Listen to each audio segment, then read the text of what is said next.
Hey, welcome to Honyok Honeybees. I'm Eric, and today we're going to show you how we light our smoker. And this will keep our smoker lit for the entire day. We learned this from Don the Fat Beeman. We were taking some of his commercial classes, and I think he's got a video on this as well, but we thought we would help our subscribers out and show them what we do. So we have a cork that we cut down to snuff our smoker out from the day before. So basically, when you're done using your smoker for the day, put something in there to keep this thing from becoming what we call a runaway, where it just keeps burning and this thing gets hotter and hotter. You don't want to bring that into your garage or any building when it's doing that. So we put a cork in that, and we'll set it outside and let it basically, you can feel it, it starts to cool. Then we'll bring it in for the night, because we don't want this out and be out in the elements or get rained on or whatever. So let's get started. We use strips of cardboard as a base. We actually do a lot of working with our bees and stuff, so we use the smoker a lot. So we'll cut up a bunch in a hurry, and we use our table saw. That's why everything's cut just perfectly. But you can use pizza boxes, whatever, and you can cut those with your hands. It works just fine.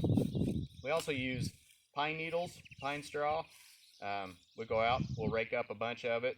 If it's damp at all, you don't want to use that in your smoker, because you will just steam your bees and that'll kill them or really make them upset. There's no need for that.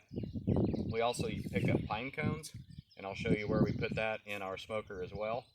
So let's get started. Just roll it up.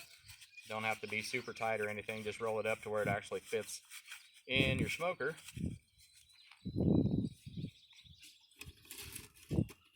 That down in there. And we use a propane torch because it's fast, easy. It doesn't blow out in the wind. It's a little breezy today. I'm hoping it doesn't affect our video and the audio and stuff. But you can just cut you a few pieces that are nice and fluffy, and you have those on top. That'll help get it started simpler, especially if you're just using a small little clicker lighter or matches or whatever.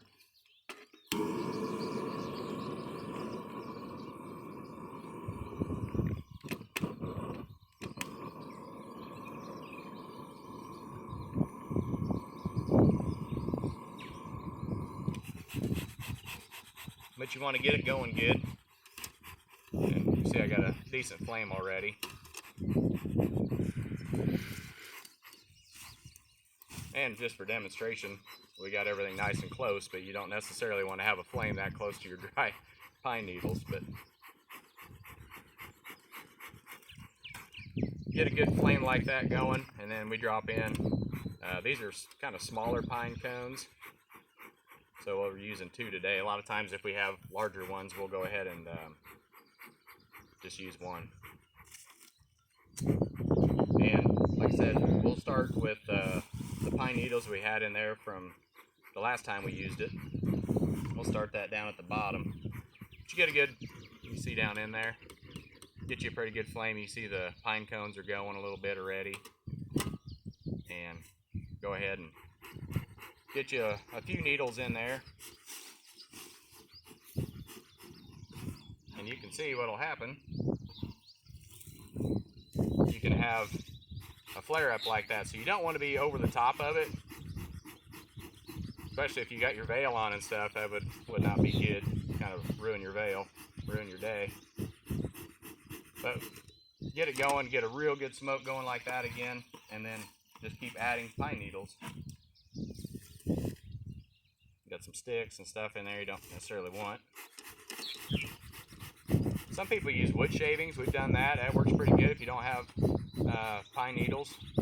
We kind of like it. It's natural. It smells that they're used to. Our bees are underneath pine trees. But you want to pump it up. Just keep giving it air and stuff. As you're adding these, you don't want to just pile it all in at once. It doesn't really work really well. You want to just keep bringing more heat up in throughout those pine needles. And again, if I just keep going with this, it will shoot a flame up. And right now we got a breeze, so it's blowing the flame this way. But on a calm day, where that smoke comes up and it's billowing up, I've had a flame shoot up yay high. So yeah, you definitely don't want to be over it looking down in there when you're pumping on that. And it takes a bunch of pine needles. You can see we've already put in quite a few, and I can still pack that down in there. Also, the side of this gets very hot. You saw the flame and everything.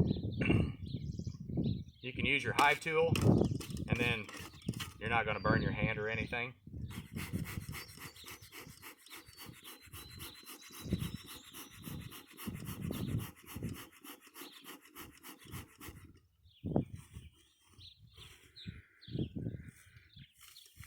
Basically though, when I'm putting the pine needles in, I'm always down in the center of it, and all those needles come around my hand, and I shove that down in there. My hand doesn't even touch the side, so I don't even notice if it's hot or not. But if you are sensitive to heat and got young tender hands, you definitely want to use a hive tool or something. You can come on over here, maybe you can hear it. Every time it starts this, there's like a secondary sound to it. There's a little bit of a roar, a little huff to it.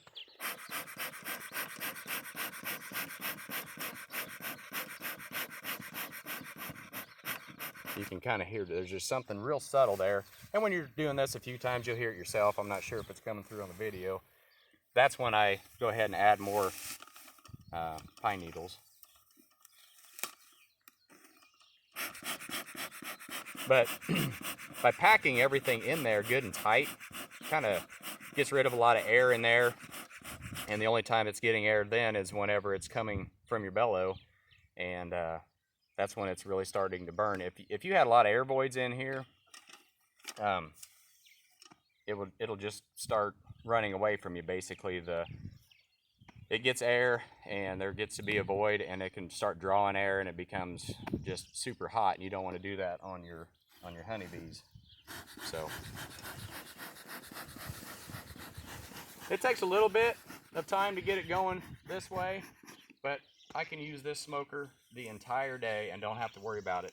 Sometimes you'll notice when you're out there, if you've had to smoke it real hard on a box or something, you're adding bees to different boxes and things like that, and you need to trying to desand a box or other advanced methods, you'll get it going pretty hot.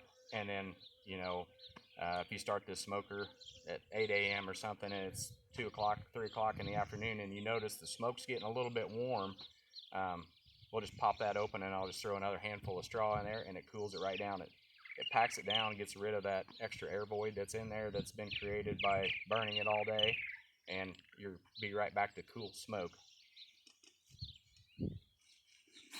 So we're getting close. Actually goes faster, but as much talking as I'm doing, it makes this more of a lengthy process. But you do have to pump it in between like that. It seems like it just works a lot better. I think we're about there. And there's a lot of times we'll get this going first thing, and we'll go get some boxes and some equipment ready. And then right before we go back to the out to the yard, we'll go ahead and check on it. And sometimes, like right now, it's air temperature. There's no heat to that at all. Sometimes, you're getting your stuff ready or whatever. You come back to it, the cardboard and stuff down in the bottom's probably still burning down a little bit. You can open that back up, throw one more handful, check it. You're good to go for the day. So I think that's it. Thanks for watching Honyok Honeybees. Honyok!